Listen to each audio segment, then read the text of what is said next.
या ठिकाणी पोहोचलेला आहे। ते सराव करत होते आणि जी गीतं त्यांना या ठिकाणी वाजवायची आहेत, राष्ट्रगीतानं या कार्यक्रमाची सुरुवात होते आणि त्यानंतर महाराष्ट्र गीत देखील या ठिकाणी कदाचित ऐकायला मिळू शकतं। प्रोटोकॉलनुसार ज्या काही गोष्टी ठरलेल्या आहेत त्या आपल्याला 5 ते 5:12 या वेळामध्ये इथे पार पडताना दिसतील।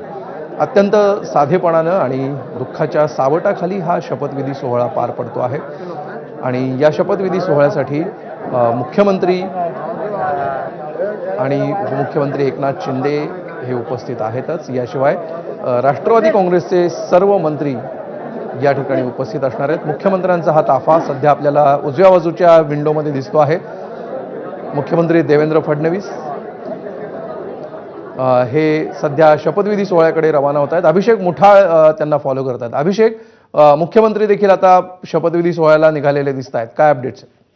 मुख्यमंत्री देवेंद्र फडणवीस हे लोकभवनाकडे रवाना झाले आहेत। मुख्यमंत्र्यांचा आपण ताफा देखील बघतोय। मुख्यमंत्री या अगोदर जर पाहायचं तर राष्ट्रवादी काँग्रेसचे जे नेते मुख्यमंत्र्यांना भेटीसाठी आलेले होते ते देखील लोकभवनामध्ये पोहोचलेले आहेत। एकूणच साध्या पद्धतीनं हा सगळा शपथविधी पार पडणार आहे।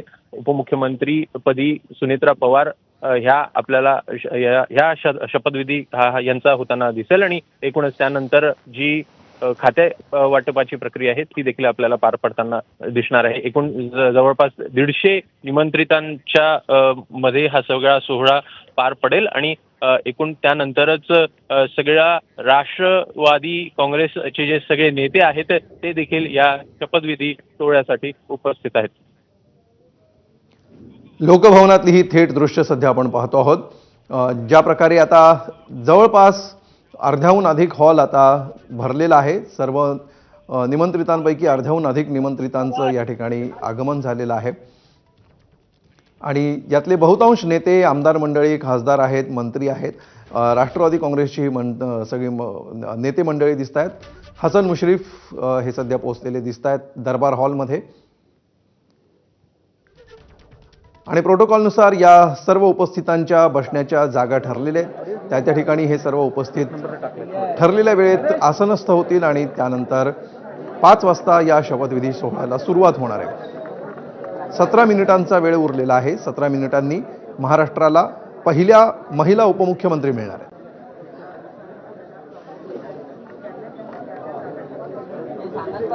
आणि सुनेत्रा पवार देखील रवाना झालेले आहेत। सुनेत्रा पवारांचा गाड्यांचा हा ताफा सध्या आपण पाहतो आहोत।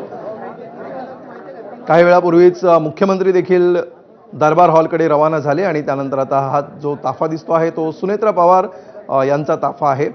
सध्या चंद्रशेखर बावनकुळे आणि प्रफुल्ल पटेल हे या ठिकाणी चर्चा करताना दिसत आहेत। धनंजय मुंडे देखील आपल्याला फ्रेममध्ये दिसत आहेत आणि पुढच्या 16 मिनिटांमध्येच हा शपथविधी सोहळा सुरू होईल आणि त्यानंतर 12 मिनिटांमध्ये हा शपथविधी सोहळा संपन्न होणार आहे। यानंतर हा शपथविधी सोहळा झाल्यानंतर सुनेत्रा पवार या तातडीनं बारामतीकडे रवाना होणार आहेत अशी देखील माहिती मिळते आहे। त्यामुळे सध्या दुःखाचं सावट आहे आणि हे दुःखाचं सावट या शपथविधी सोहळ्यावर देखील स्पष्टपणे जाणवत आहे। ज्या ठिकाणी दरवेळी ज्या प्रकारे रंगरंगोटी करण्यात येते, फुलांचे गुच्छ असतात, काही ठिकाणी रोषणाई करण्यात येते, मात्र या सर्व गोष्टी कटाक्षानं टाळण्यात आलेल्या आहेत आणि केवळ 12 मिनिटांच्या या औपचारिक सोहळ्याची प्रक्रिया पार पडणं एवढ्या एकाच उद्देशाने सध्या सर्व तयारी करण्यात आल्याचं दिसतं आहे। या शपथविधी सोहळ्यासाठी जो सरकारी प्रोटोकॉल आहे, जो ठरलेला प्रोटोकॉल आहे, तो प्रोटोकॉल मात्र पाळणं, फॉलो करणं हे आवश्यक आहे आणि त्या प्रोटोकॉलसाठी अत्यावश्यक अशा गोष्टी तेवढ्याच केवळ या शपथविधी सोहळ्यामध्ये सध्या ठेवलेल्या दिसतात आपल्याला। कुठलाही डामडौल या ठिकाणी टाळण्यात आलेला आहे। व्यासपीठावर देखील निवडक खुर्च्या ठेवण्यात आलेल्या आहेत आणि ज्यावेळी बरोबर 5 वाजता या कार्यक्रमाला राष्ट्रगीतानं सुरुवात होईल आणि त्यानंतर थेट सुनेत्रा पवार यांना राज्यपालांकडून शपथ दिली जाईल। त्यांचा शपथविधी झाल्यानंतर त्या रजिस्टरमध्ये स्वाक्षरी करतील आणि त्यानंतर लगेचच हा सोहळा संपन्न होणार आहे, हा सोहळा समाप्त होणार आहे आणि हा सोहळा झाल्यानंतर सुनेत्रा पवार असं कळतंय की त्या तातडीनं बारामतीकडे रवाना होणार आहेत आणि दशक्रिया विधी होईपर्यंत त्या शुभेच्छा देखील स्वीकारणार नाहीत। अभिषेक मुठाळ सध्या आपल्या सोबत आहेत। अभिषेक, पहिल्या महिला उपमुख्यमंत्री राज्याला मिळणार आहेत. पुढच्या 15 मिनिटांमध्ये हा कार्यक्रम सुरू झालेला असेल. आज दिवसभर मुंबईमध्ये याच दृष्टीने सर्व प्रक्रिया पार पाडण्याच्या हालचाली होताना दिसल्या आणि आता अंतिम टप्पा जो आहे शपथविधीचा, जो मुख्य सोहळा आहे, त्या सोहळ्याकडे आता सगळ्यांच्या नजरा लागलेल्या आहेत. काय नेमकं घडतंय, या क्षणाचे काय अपडेट्स आहेत? नक्कीच अत्यंत साध्या पद्धतीनं हा सगळा सोहळा पार पडताना दिसेल.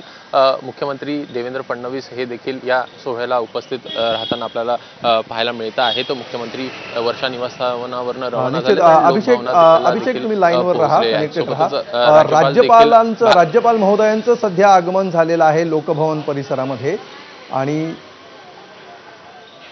निलेश बुधावले त्या ठिकाणून आपल्याला अधिक माहिती देतात. निलेश, राज्यपाल महोदयांचं आगमन झाल्याचं कळतंय, काय अपडेट्स आहेत लोकभवनातून?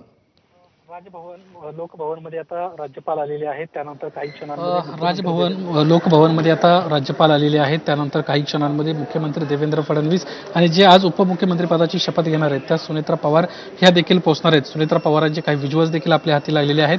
काही क्षणांपूर्वी देवगिरी निवासाने उपमुख्यमंत्री अजित पवार यांच्या प्रतिमेला त्यांना अभिवादन केलं. त्यांचा संपूर्ण जो स्टाफ आहे तो देखील त्यांच्यासोबत होता. त्यांच्या जवळचे नातलग, जवळचे सर्व जे कर्मचारी आहेत ते त्यांच्यासोबत होते आणि ही सर्व मंडळी आता राजभवनला पुढच्या कोणत्याही क्षणी लोकभवनला पोहोचतील आणि त्यानंतर शपथविधी सोहळ्याला सुरुवात होताना आपल्याला दिसणार आहेत. उपमुख्यमंत्री एकनाथ शिंदे अजून येणं बाकी आहे, ते देखील काही क्षणांमध्ये या ठिकाणी पोहोचतील. खरं तर महायुतीचा हा शपथविधी सोहळा आहे, त्यामुळं महायुतीच्या घटक पक्षाचे देखील नेते या ठिकाणी या कार्यक्रमाला, या सोहळ्याला उपस्थित असताना दिसत आहेत. आशिष शेलार काही वेळापूर्वी आले होते. उपसभापती नीलम गोरे या देखील या सोहळ्यासाठी पोहोचलेले आहेत. खरं तर हा एक राष्ट्रवादी काँग्रेस पक्षासाठी दुःखद क्षण आहे, कारण उपमुख्यमंत्री अजित पवार यांचं निधन झालं. त्यानंतर एक मोठी जबाबदारी सुनेत्रा पवार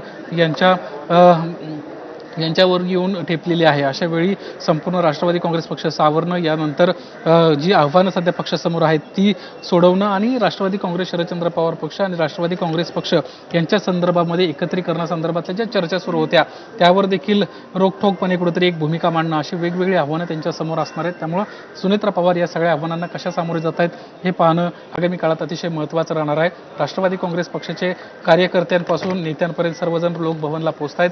नुकत्याच नागपूर महानगरपालिकेमध्ये केवळ एक नगरसेवक निवडून आलेला आहेत, आबा पांडे, त्या या कार्यक्रमासाठी पोहोचलेले आहेत. यानंतर मुंबईचे जे पदाधिकारी आहेत ते देखील या लोकभवनमध्ये पोहोचत आहेत आणि शपथविधी सोहळ्याला पुढच्या काही क्षणांमध्ये सुरुवात होताना आपल्याला दिसणार आहेत. आजचा हा सोहळा राष्ट्रवादी काँग्रेस पक्षातील कार्यकर्त्यांसाठी, नेत्यांसाठी अतिशय महत्त्वाचा आहे, कारण त्यांचा एक महत्त्वाचा नेता गेल्यानंतर त्या ठिकाणी त्यांच्याच कुटुंबातला एक सदस्य आता ही जबाबदारी आपल्या शिरावर घेऊ पाहतोय. त्यामुळं आगामी काळामध्ये राष्ट्रवादी काँग्रेस पक्षासाठी अतिशय संघर्षमय हा पिरियड असणार आहे.